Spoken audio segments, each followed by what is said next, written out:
troubles come and my heart burdened be, then I am still and wait here in the silence until you come and sit a while with me.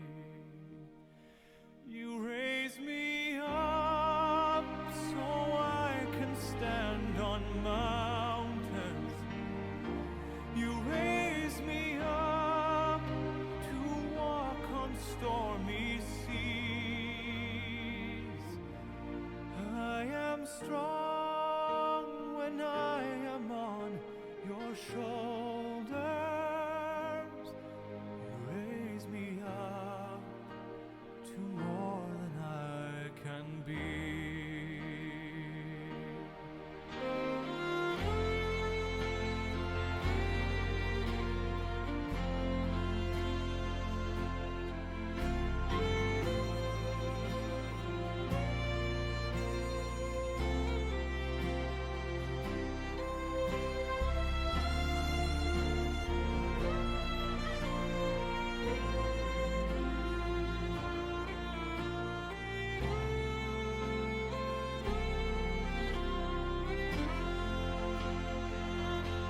You raise me up so I can stand on mountains. You raise me up to walk on stormy seas. I am strong when I am on your shoulders. You raise me up to more than I can be.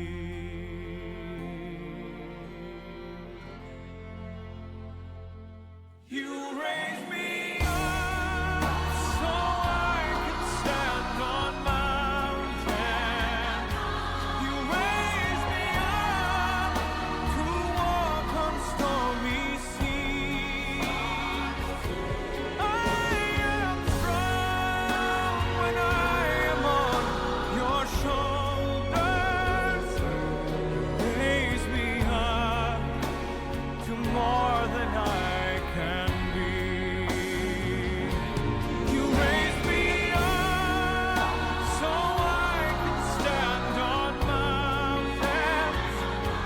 You raise me up to walk on stormy seas. I am strong when I am on your shoulders. You raise me up to more than I can be.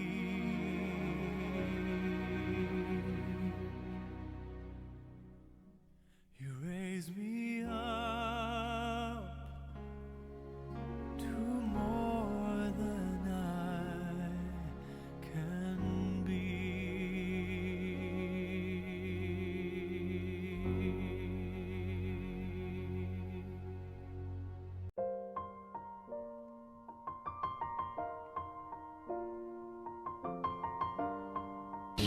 Mga minamahal na mga magulang, kapatid, kamag-anak, sumasampalataya sa akin, bagamat siya'y mamatay, gayumay mabubuhay siya. At ang sino mang nabubuhay at sumampalataya sa akin ay hindi mamamatay magpakailanman, sinasampalatayanan mo baga ito. Tayo po muna mga minamahal ay manalangin sa Diyos. Tayo muko at pumikit. Amang banal, ikaw ang Diyos ng kaaliwan, nagbibigay ng kalakasan sa mga nanglulupaypay, nagbibigay ng liwanag sa nagkakaroon ng kadiliman. Ikaw ang aming pag-asa, tinitiwalaan. Sa mga sandaling ito, hinihingi namin ang iyong gabay at ang patnubay. Palakasin mo ang lahat ng nanlulumong puso. Aliwin ang mga nanlulumbay. Palakasin ang mga nanghihina sa mga oras na ito, Ama. Bigyan mo ng salita na naangkop sa aming pangailangan. Salamat po Sa ngalan ng Panginoong Jesucristo. Amen. Nasasaad, mga minamahal, mula pa lamang nalalangin ng Diyos ang tao, mula kay Adan at kay Eva, ay sinabi na ng Panginoon, kayo ay alabok at muling babalik sa alabok. Ang nakikita nyo po ay isang realidad ng katotohanang magaganap sa ating lahat. Sabagat tayong lahat ay galing sa lupa at muling babalik sa lupa. Ang kamatayan ay walang sinasabing takdang oras o araw ang Diyos. Ang sinasabi lamang ay ang katiyakan na tayong lahat ay mamamatay. Ngunit ang Panginoong Yesus ay nagbigay pag-asa sapagat nauunawaan ng Panginoon na ang mamatayan ng mahal sa buhay ay hindi madaling bagay. Pag ikaw ay nawala ng isang gamit na mahalaga sa iyo, nalulungkot ka, umiyak ka, halos di ka makatulog. Pag nawalan ka ng isang alaga, at ito'y nawala sa iyo, nalulungkot ka at umiiyak. Gasino pa ang nagbuhat sa iyo? Gasino pa ang tao na yung minahal na pag nawala sa iyo, hindi ka ba talaga malulungkot? Nauunawaan ng Diyos ang kalumpayan na inyong naramdaman mula sa lola, sa ina, sa magulang, sa ama, kapatid, kamag-anak na nagmamahal, naririto. Nauunawaan ng Diyos ang inyong pagluha. Nauunawaan ng Panginoon ang hapdi ng nawalan ng mahal sa buhay. Alam ng Diyos na kayo'y nalulungkot. Ngunit ito'y normal. Ang malungkot, normal din ang umiyak. Sapagkat ito ay pagpapawi ng kabigatan sa kalooban. Umiyak kayo. Ngunit merong sinasabi ang salita ng Diyos. Ang sumampalataya sa akin bagamat mamatay, gayon man ay mabubuhay siya. Itong si Jared, bago po sa huling araw niya nandun sa ICU, bago dali sa ICU, ay akin nakausap at tumingi ng panalangin. Ang kanyang lola ay nakausap siya at in-offer sa kanya ang tagapagligtas na si Jesucristo. Si Jared ay sumampalataya sa Diyos bago po siya nalagutan ng kanyang hininga o bago siya umarap sa Diyos. Ang sabi ng Panginoon, ang sino mong sumampalataya bagamat mamatay ay muli siyang mabubuhay. Ang nakikita lamang natin ngayon ay ang katawan ni Jared. Ngunit ang kanyang kaluluwa ay naroon na sa piling ng Panginoong Diyos na nabubuhay magpakailanman. Makikita rin po uli natin siya sa panahon tayo'y haharap din sa ating Panginoon. Sapagkat sa oras na ito, si Jared ay nasa Panginoon na. Alam ko nalulungkot kayo, ngunit sa kabila ay dapat kayo magalak. Sapagkat siya ay wala ng tukso, wala ng pagluha, wala ng lungkot, wala ng kasawian, wala ng takot, wala ng karamdaman na nasa piling ang ating Diyos sa buhay. Maginhawa na at naroon sa piling ng ating Panginoong Jesucristo. At kayong magulang na nagmamahal, kung si Kristo ay ating tatanggapin, kagaya ng kanyang ginawa nung siya nabubuhay, tayo rin po ay haharap sa Panginoon at tayo'y magkakaroon din ng buhay na walang hanggan. At kung saan naroon si Jared, pag dumating ang panahon tayo'y harap po niya ng Panginoon, ang langit ay magiging tirahan din natin. At siya ay nag-aabang na lamang sa atin noon. Nag-aabang sa lahat ng mahal sa buhay na marating din ang tahanan na magpawalang hanggan sa makatibagay ang langit na inilaan ng Diyos sa lahat ng sumasampalataya. Mga minamahal, ang kamatayan ay nakatakda. Ngunit ang tanong, handa ka ba? Handa ka ba kapag dumating ang panahon na ikaw ay mawala sa lupa? Natitiyak mo ba na ang langit na magiging iyong tirahan? Kung hindi mo natitiyak, pwede mong tayakin ngayon at manalangin lamang tayo bilang pagtanggap na Jesucristo ang ating Panginoon at tagapagligtas. Tayo'y manalangin bilang pagsuko ng ating buhay sa ating Panginoong Diyos. Amang banal na mapangyarihan sa lahat, kayo po sumunod sa panalangin. Amang banal na mapangyarihan sa lahat, isinusuko ko sa iyo ang aking buhay, pati ang aking mga kasalanan. Pumasok ka sa aking puso bilang aking Diyos, aking Panginoon at tagapagligtas. Marami po salamat sa kapatawaran at at sa bagong buhay na pinagkaloob sa akin. Sa ngalan ng Panginoong Kristo. Amen. Ama, pagpalain niyo po ang lahat na narito. Salamat po sa mga kumilalat na manggap sa bilang kanilang Panginoong Tagapagligtas.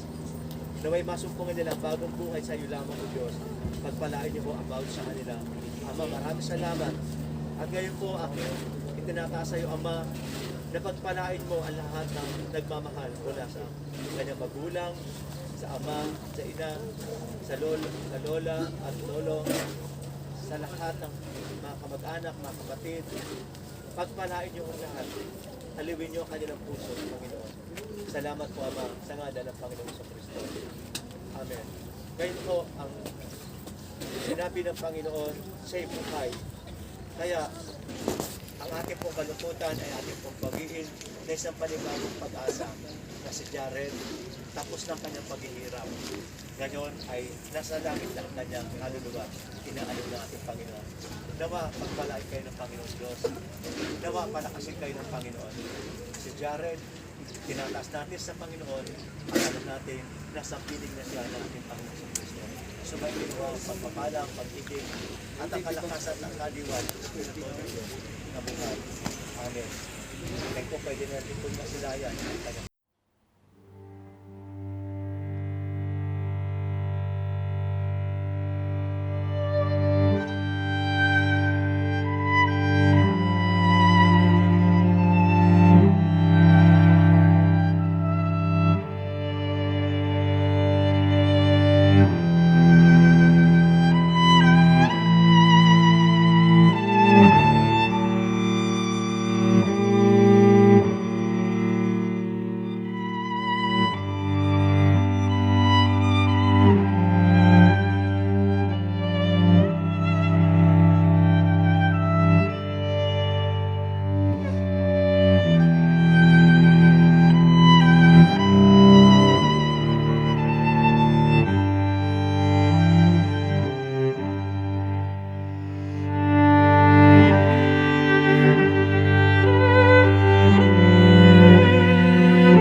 Di na sana